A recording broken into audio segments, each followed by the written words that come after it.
નમસ્કાર મિત્રો, મારી યુટ્યુબ ચેનલમાં ફરી એકવાર આપનું હૃદયપૂર્વક સ્વાગત છે। આજનો ટોપિક છે મિત્રો કે આ 5 ફ્રૂટ તમે જો સવારના નાસ્તાની અંદર ડાયટ પ્લાનની અંદર એડ કરશો અને એ ખાવાનું રાખશો તો એ જે લોકોને શરીરમાં અશક્તિ આવે છે, કમજોરી આવે છે, થોડું કામ કરે અને થાક લાગે છે, હિમોગ્લોબિનની કમી આવે છે, લોહ તત્વની ઉણપ આવે છે એટલે કે આયર્નની ઉણપ આવે છે, શરીરની અંદર લોહીની ટકાવારી ઘટી જાય છે, પગમાં કળતર થાય છે, નસ પકડાય છે, પગમાં દુખાવો થાય છે। આ તમામ પ્રકારની સમસ્યાઓમાં અદ્ભુત પરિણામ આપે છે। 90% નહીં પણ 99% લોકો ભૂલો કરે છે કે કઈ વસ્તુ ખાવી જોઈએ ને કઈ વસ્તુ ના ખાવી જોઈએ, જેના કારણે અમુક વાર આપણે વિરુદ્ધ આહાર ખાઈએ છીએ અથવા ન ખાવાના ફળ સવારે ખાઈએ છીએ, જેના કારણે કફ પ્રકૃતિવાળા લોકોને કફ થઈ જાય છે અથવા જે લોકોને વાયુની પ્રકૃતિ હોય એ લોકોને વાયુનો પ્રકોપ થાય છે। તો આજે આપણે આયુર્વેદ મુજબ જાણીએ કે કયા 5 ફળ ખાવા જોઈએ। તો નંબર 1 પપૈયું। પપૈયું એક એવું ફળ છે કે જેનું સૌથી ઝડપથી પાચન થાય છે। જે લોકોને કબજિયાતનો પ્રોબ્લેમ રહે છે એવા લોકોએ પણ પપૈયું ખાવું જોઈએ। નંબર 2 દાડમ।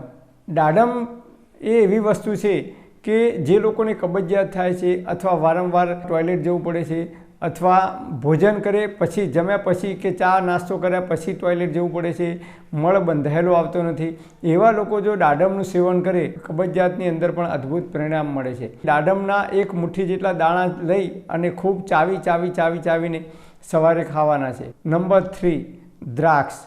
હવે બજારમાં અત્યારે જે દ્રાક્ષ આવે છે મોટાભાગે કેમિકલ નાખેલી, કેમિકલથી પકવેલી હોય છે, નહીં તો પછી એની જગ્યાએ કાળી દ્રાક્ષ આવે એ મુઠ્ઠી જેટલી, મુઠ્ઠીમાં આવે એટલા 20 દાણા દ્રાક્ષ રાત્રે પલાળી દેવાના 1 ગ્લાસ પાણીની અંદર અને સવારે ઉઠી અને પાણી ફેંકી દેવાનું।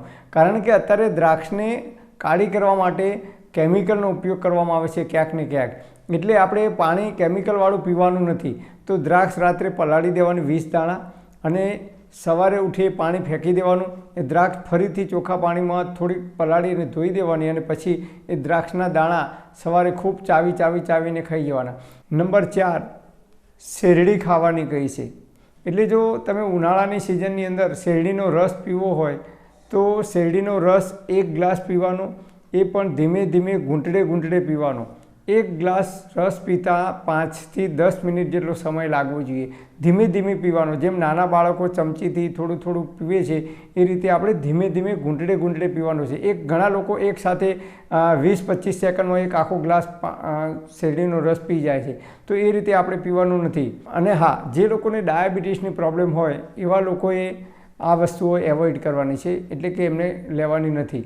શેરડીનો રસ કેલ્શિયમથી ભરપૂર છે, મેગ્નેશિયમ, આયર્ન, પોટેશિયમથી ભરપૂર છે અને જે લોકોને હિમોગ્લોબિનની ઉણપ આવે છે તો એવા લોકોએ તો શેરડીના રસનું સેવન કરવું જોઈએ। શેરડીનો રસ પીવાની જગ્યાએ તમે જો શેરડીનો સોઠો લાવી અને ડાયરેક્ટ જાતે તમે શેરડી ચાવીને ખાશો તો એ અદ્ભુત પરિણામ આપે છે।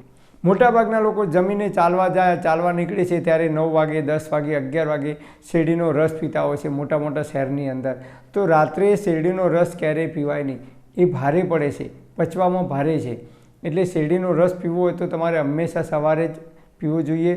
અને બીજું ધ્યાન રાખવાનું કે શેરડીના રસની અંદર બરફ નાખીને લોકો આપતા હોય છે, તો બરફ નાખેલો શેરડીનો રસ ક્યારેય પીવાનો નહીં, કારણ કે એનું પાચન જલ્દી થતું નથી, એ આપણી જઠરાગ્નિને મંદ કરે છે।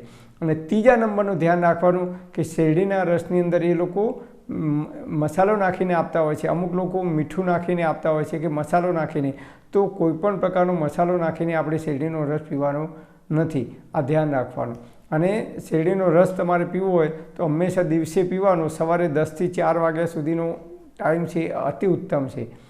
નંબર 5 તરબૂચ।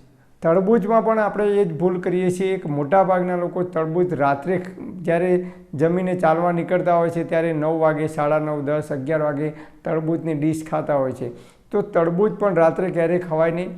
તરબૂચ એ હંમેશા સવારે નાસ્તાની અંદર તમારે ખાવું જોઈએ, તો એ શરીરની અંદર અદ્ભુત પરિણામ આપે છે। ગમે તે ફ્રૂટ ખાવાના, એક સાથે બધા ફ્રૂટ ખાવાના નથી, તમારી બોડીને જે અનુકૂળ હોય, તમને જે મનગમતું હોય, તમને જે ભાવતું હોય એ ગમે તે ફ્રૂટ તમે દરરોજ એક ફ્રૂટ તમે ખાઈ શકો છો। આજે દાડમ ખાધી તો કાલે પપૈયું, તો પરમ દિવસે દ્રાક્ષ, તમે જે રીતે રોજ અલગ ફ્રૂટ તમે ખાઈ શકો છો, એક સાથે બધા ફ્રૂટ મિક્સ કરીને ખાવાના નથી।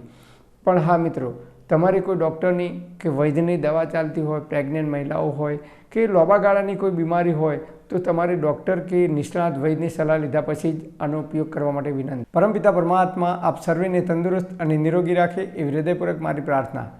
Thanks for watching my video. Thank you.